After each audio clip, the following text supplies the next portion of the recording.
Group of scholars from the Muslim community, and he has been trying his level best to convince the scholars from the Muslim community that you are actually in a minority, and because we are in the second half of the 19th century, and therefore there is definitely a possibility that Hindus are 4 times as numerous as the Muslim community of India. So in democratic system, you are simply going to be ruled. Since your inception in India, you have been the ruling section. But as soon as democracy is not like that, the man who will be having more power, more machoism, he is going to rule. ये नहीं है बात. The people who are going to count more, they are going to rule. तो naturally कि Hindus are 4 times as numerous as the Muslim community.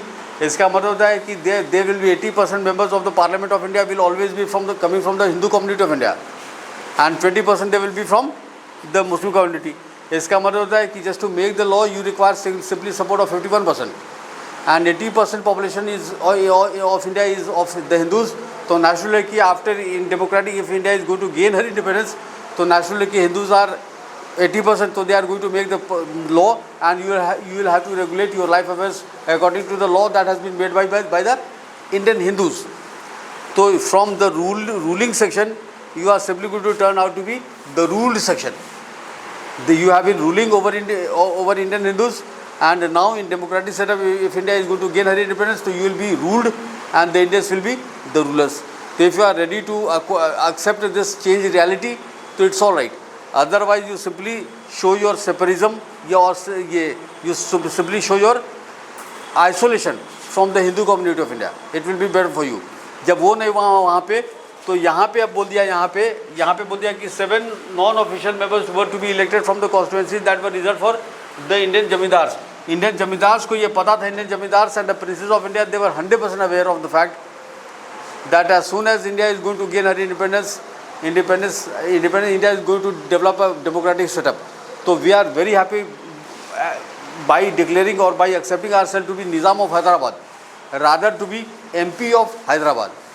Because we know that MP of Hyderabad बन जाएंगे एक बार पहला इलेक्शन में हो सकता है कि the people of India they may cast their vote in favor of me. But just after 5 years, if I am not going to do any favor to them, so they are simply going to throw me out of the contest. ठीक है. So most of the Indian princes Jamidars, they were very happy by the monarchical system that India was having. So naturally कि why the Indian princes and Jamidars they are ever going to support any movement of India to have a democratic political setup. So naturally these 7 members, they were to be Indians. हैं तो Indians, no one can deny in the world that they were not Indians. They were Indians, but their mental makeup was as such that they are never going to support any movement to gain independence. They are always going to support. They are always going to remain towards the British side. ठीक है. यहाँ पे फिर देखिए यहाँ पे कि 5 non-official members. अच्छा इसमें ये क्लॉज था पार्लियामेंट्री रिफॉर्म में कि some seats will be reserved for the Indian Muslims. It was not to be reserved. Some seats will go to separate electorates. क्या मतलब होता है कि ये समझ लो कि औरंगाबाद कॉन्स्टिट्यूंसी दिस कॉन्स्टिट्यूंसी जो है वो सेपरेट इलेक्टोरेट में गया है. तो if the Hindus and the Muslims of Aurangabad, they both the communities, they were not given the right to cast their vote. Only the Muslim population of Aurangabad, they are going to cast their vote, because they were of the opinion that as soon as the Hindus and the Muslims, both the voters of Aurangabad district or Aurangabad constituency, if both the community will be given the power to cast their vote to elect their representative, तो naturally कि एक Indian Muslim league को खड़ा करेगा मुस्लिम, और एक Indian National Congress is going to field a Muslim leader from Aurangabad. तो naturally कि most of the majority Hindu voters of Aurangabad district, Aurangabad constituency, they are going to cast their vote in favor of the Indian National Congress. तो Indian Muslim League, the Muslim member of the Indian Muslim League is going to lose the election. तो 5 का 5 member Indian National Congress से हो सकता था. इसको बचने के लिए how to create a safety in which there was least chances for a Muslim leader from the Indian National Congress to win the election from those constituencies that has gone to separate electorate. They simply created this political theory कि only the Muslim voters of Aurangabad constituency they will be given the right to cast their vote. And ये भी clear था कि 1906 के पहले before the formation of the Indian Muslim League, if a Muslim of India was to do politics, was to have his own political career in India, so he generally preferred to join the Indian National Congress. But after the formation of the Indian Muslim League in 96, not even a single Muslim of any political repute he ever joined the Indian National Congress. का मतलब होता है कि Indian Muslim league का जो भी member होगा वो 100% अगेंस्ट इंडियन नेशनल कांग्रेस होगा. ठीक है, तो ये भी क्लियर हो गया. अब chamber of commerce from Bombay and Calcutta, ये न्यूट्रल भी अगर रहेंगे. And 13 were to be elected by the non official माने Indian members of the 9 provincial legislative assembly. Got the point. तो यू आर नाउ, ये क्वेश्चन आता है इससे कि the majority in the Central Legislative Assembly according to the Parliamentary Reform was to be of the Indians, but the Government of India according to the Government of India Act 1909 was to be still to be of the British. Substantiate. ये बताइए कि majority यहाँ पे 32 members out of the 60 members were to be of Indian origin, क्योंकि एकदम clearly लिखा हुआ था कि 28 members से ज़्यादा official members in the Central Legislative Assembly can never exceed more than 28. तो इसका मतलब 32 जो होंगे they will be non-officials, they will be Indians. तो majority in the Central Legislative Assembly was to be of the Indians or not, but the government was still to be of the British. है ना intelligent question. इसी type का question पे दिमाग लगाओ. बाकी तो हिस्ट्री याद rhetoric part of history is very simple. If you are having a brain, if you have the brain to retro anything and remember it for longer period of time, so it is, you are a historian. But try to analyze, try to understand the logical or rationalism inherent in history. History में whys of history, ऐसा why क्यों, whys of history. Anyone? Because clear था कि 28 members out of the 60 were to be officials of British origin, or they were supposed to be nominated by the Secretary of State or the British Parliament. तो naturally कि any 28 official members of the Indian Central Legislative Assembly, they were of British origin. इसका मतलब होता है कि they have to have British character में भी British होगा. तो why they are going to ever stand in support of Indian rather than Britain? तो नेचुरली कि ये तो ब्रिटिश का हो गया. अब यहाँ पे देखिए 5 non official members to be nominated by the viceroy. Why a viceroy is going to nominate any Indian who is going to be pro-India? Why? When I am having the total power to nominate 5 Indians in the Central Legislative Assembly, so I am definitely, if I am pro-British or pro-Britain, so I am definitely going to prefer to appoint those 5 Indians who are always going to be, who will be Indian in stature, Indian in color, Indian in language, Indian in attire, but they will be British in mental makeup. Mental makeup जो होगा वो they will be British. तो ये 5 member तो चले गए. ये मान लेते हैं ये भी पॉसिबिलिटी था कि all this 5 members non official members nominated by the viceroy, they all are going to have a calculation of the heart का परिवर्तन हो गया. And at some point of time घर गया और बीवी बोलना शुरू कर दी कैसे हिंदुस्तानी हैं आप, कि चंद पैसों के लिए अंग्रेज़ों का पिट्ठू बन गए. ठीक है, मातृभूमि को भूलने वाला गद्दार से मैं बात नहीं करूँगी या बेटा बोलना करूँगा. तो ऐसा हो सकता है कि calculation of heart may take place and all this 5 non official members appointed nominated by the viceroy, they are all are going to turn Indian. ठीक है, तो सेफ्टी वाल्व क्या दिया कि 7 नॉन ऑफिशियल मेंबर्स, ये जमींदार कभी इंडिया को सपोर्ट नहीं करेंगे, because it was 100% supporting India's independence was 100% inimical to the, it was to be sinister for them. Catastrophic था, होने बर्बाद कर देता इनको. इसलिए अपना बर्बादी क्यों चाहेंगे हिंदुस्तान के आज़ादी के सामने. ये मेंबर होंगे तो 28 और 7 35 हो गया. और ये 5 non official member from the Mohammedan community, they will be 100% in support of Britain. तो 35 और 5 40 मेंबर हो गया. 2 मेंबर अगर होंगे भी chamber and commerce Bombay and Calcutta से भी, तो भी मैंने it was expected that 32 members in the Central Legislative Assembly of 60 were to be of Indian, but 40 members of the Central Legislative Assembly was to be of the British, was to support the British government. Any policy of the British government will be supported by 40 members of the Central Legislative Assembly, 28 officials and 12 non-officials. Clear हो गया ये? अब देखिए, in the 4th clause of the Model Amendment Reform has mentioned that after a gap of every 10 years, after a gap of periodical intervals of every 10 years, they are going to concede a set of concession that will be more matured and advanced compared to its preceding one. माने क्या कह रहे थे वो लोग कि in 1909 they have conceded a set of concession Model Minto reform.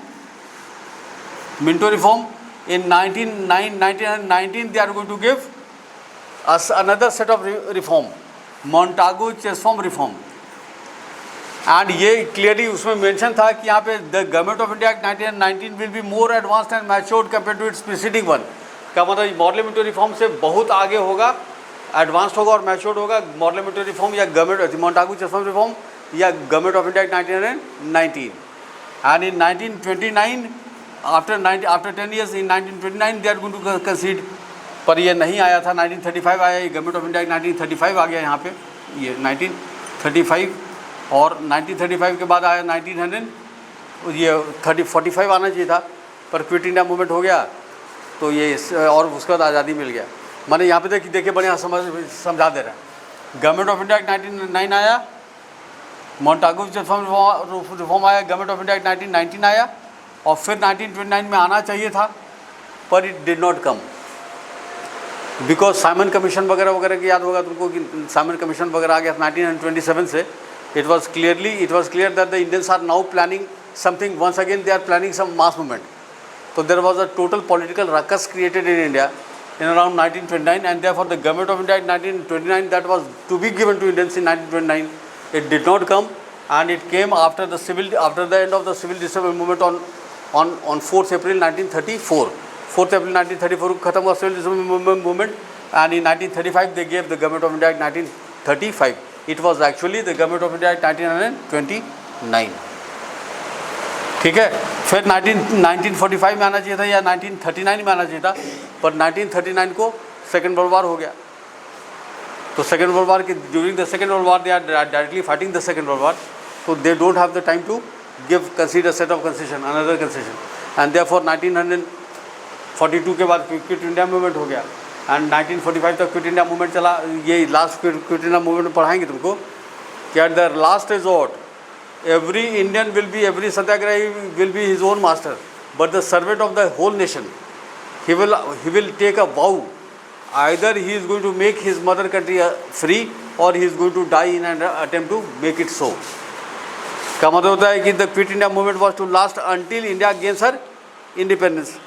ठीक है, and 1940 after at the end of the second world war the political scenario of the world was dramatically changed. Now the whole world was understanding that we have faced the burns of the first world war and the second world war just because of imperialism, and if we are going to continue imperialism so we are going to keep the potentiality for the precipitation of the third world war that is going to eliminate every semblance of human being from the earth. And therefore after 1945 क्योंकि ये clear है कि 1945 में general election was to be held in England and Clement Attlee of the Labour party he has already made a declaration that if we are going to form the government at the centre we are going to concede complete independence to all our colonies. So why he was making this type of declaration before the people of England? Because he was understanding the psyche of the people of England. That people of England, they were majority people of England, they were not in the opinion of retaining their imperialism. Because they were knowing, they are having the mental maturity to understand that they have faced the burns of the first world war and the second world war just because of imperialism, and therefore they are never going to favor imperialism of any further. So Clement Attlee को just to control the damage that would have been done by the statement of Clement Attlee, Churchill जो है वो Winston Churchill, he gave it of the Conservative Party, he also gave a statement that if we are going to form the government at the center, we are going to concede complete independence to all our colonies. का मतलब होता है कि England के सारे why any political party is going to say that if we are going to form the government at the center, we are going to MSP को बढ़ा देंगे, धान का MSP को हम 24 रुपये से बढ़ा के 44 रुपये कर देंगे, just to polarize the peasants of India or not, है ना. तो why Clement Attlee as well as Churchill, they both the leaders of the Conservative and the Labour Party, why both the political heads were making the same statement? इसका मतलब था कि political scenario of the world after the end of the Second World War, it was clear that every imperialist nations, they will start the path of conceding independence to their colonies one by one. और 1947 में India को मिल ही गया था, 1950 में China got independence. तो ऐसे समय में ये इसलिए यहाँ पे 1935, अब देखो यहाँ पे कि 1919 में दे दिया, कंसीड किया, अब 1919 में देगा. तो what were the message that they wanted to give to the Indian people? तो ये मैसेज था कि देखो यहाँ पे तो लोगों ने क्या दिया था कि if you are going to, they were giving indication to the people of India, to the future generation political leaders of India, that if you want to be if you want to join the politics of India, so it's all right, we are never going to stop you, but if you are going to behave the radical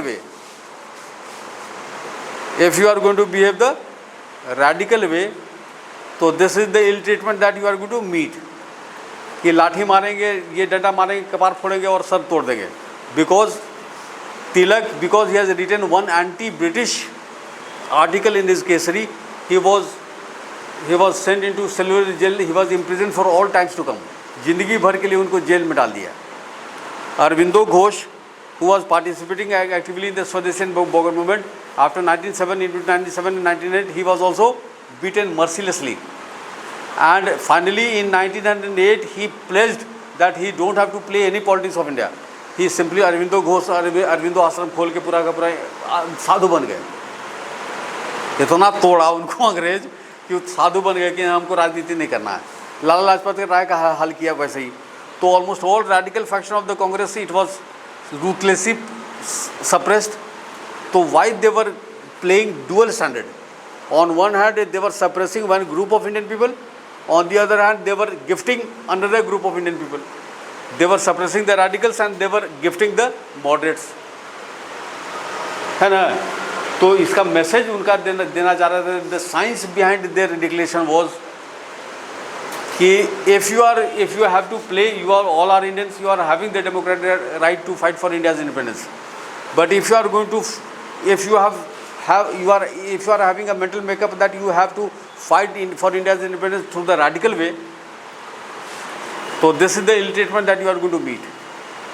But if you have to do politics and if you have thought that moderate, I am going to play the role of the moderates, so at time intervals we are going to consider you a state of concession. तो in 1999 में we have already given, ये 10 साल लड़ने की ज़रूरत नहीं है तुमको. In 1999, at the end of 10 years, let us rule over you smoothly for 10 years. At the end of 10 years, we are going to consider set of concession to you. So there is the Indians, they don't need you to fight for India's independence. माने अंग्रेज को यहाँ पे हिंदुस्तान में शासन राज करने का आराम से भरपूर मौका दीजिए. मस्ती मौज मस्ती लूटने का भरपूर मस्ती किए दीजिए समय, क्योंकि 10 साल के बाद उन लोगों ने कहा है, प्रॉमिस किया है कि 10 साल के बाद हम तुमको दे देंगे. और रेडिकल्स की तरह बिहेव करोगे, if you are going to create any nuisance and problem for the British government in India, तो this is the treatment that you are going to meet. ठीक है ना. तो हिंदुस्तानियों का बड़ा खूबसूरत सा मैसेज था कि नहीं उनका, था ना. ठीक है, माने हमको रूल करने दो और आराम से करने दो.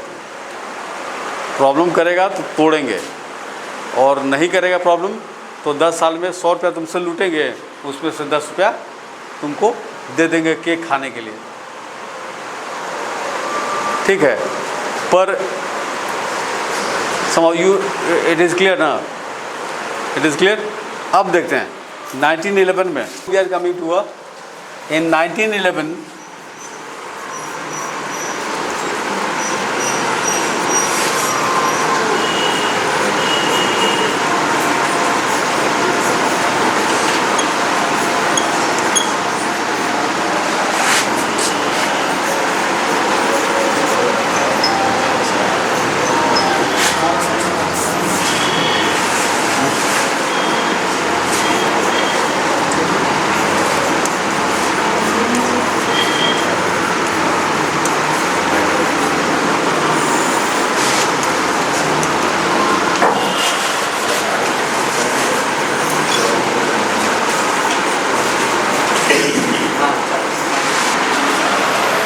देखिए इसका रिपरक्यूशन क्या हुआ, इसका फ़ायदा क्या हुआ या नुकसान क्या हुआ, देखते हैं। लिख लिया, लिख लो। Giroud, the partition of Bengal that was declared way back in 1905, it was annulled. It was Giroud.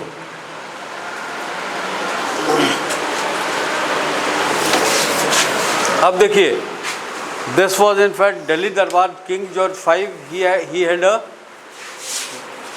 दरबार इन दिल्ली।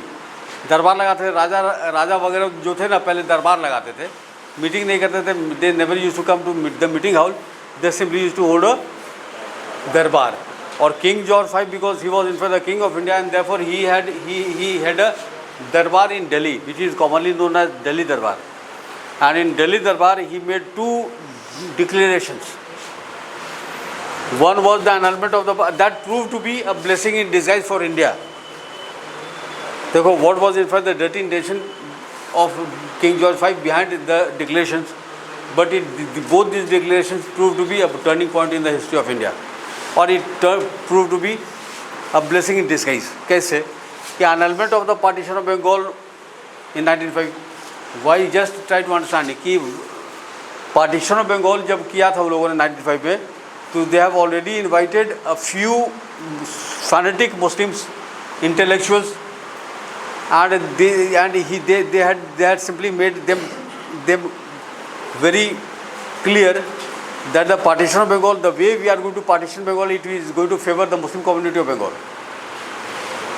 इस तरह से partition हुआ था, तो partition हुआ था कि in both the parts of Bengal Muslims will be in majority.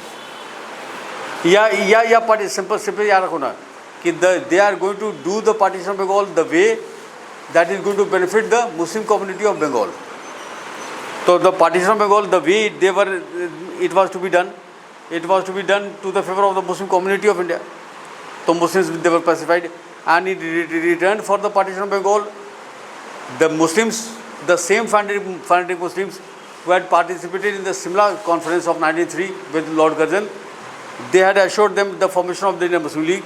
So when Indian Muslim League was formed, अरे बात समझ में, तो इसका मतलब the partition of Bengal or the blueprint of the partition of Bengal that was declared way back in 1905, it was clearly to the favor of the Muslim community. ठीक है, and therefore the fanatic radical Muslims, orthodox Muslims of India, they were having some justification to say that the British are to their favor. If we are going to come to the favor of the British government, so the British vice versa, they are going to reciprocate our good deeds with good deeds. ठीक है, तो they were having that justification because partition Bengal कर दिया, तो उसके बदले में Indian Muslim league बना था।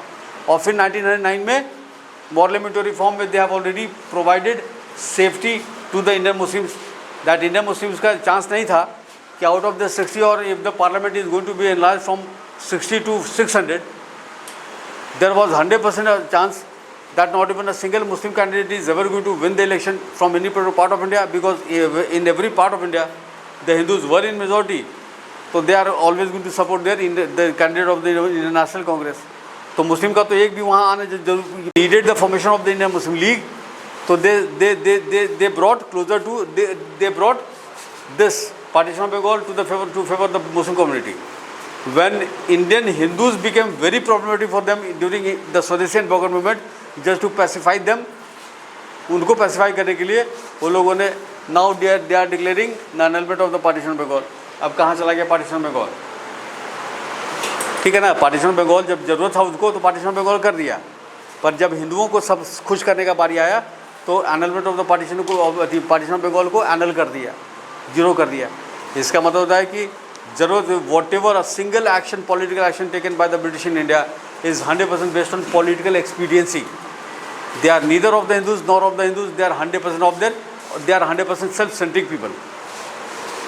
ठीक है, तो it came to our favour और नॉट, माने that small faction of the Indian Muslim community who were very liberals, now they were having this, they were having something to say to the people. कि हम बोले थे ना कि अंग्रेज ना हिंदुओं का है ना मुस्लिम का, ना लड़ने से कोई फ़ायदा नहीं होगा, साथ आ जाओ। तो the passage to bridge or the passage to bridge the Hindu Muslims of India, it was now out of the shelf. जो पड़ा हुआ था, बहुत बंद बक्से में बंद था कि हिंदू मुस्लिम यूनिटी कभी हो ही नहीं सकता है, वो अब लगने लगा कि there seemed a distance possibility that Hindu Muslim unity could be machinated, it could be achieved. ठीक है, तो it turn out to be a blessing in disguise. और दूसरा ये shifting of the capital of British India from Calcutta to Delhi along with the supreme court, because by this time 1911 Calcutta has become the political hub of India. So now just to break the political importance of Calcutta, the Supreme Court, the capital of British India was shifted from Calcutta to Delhi.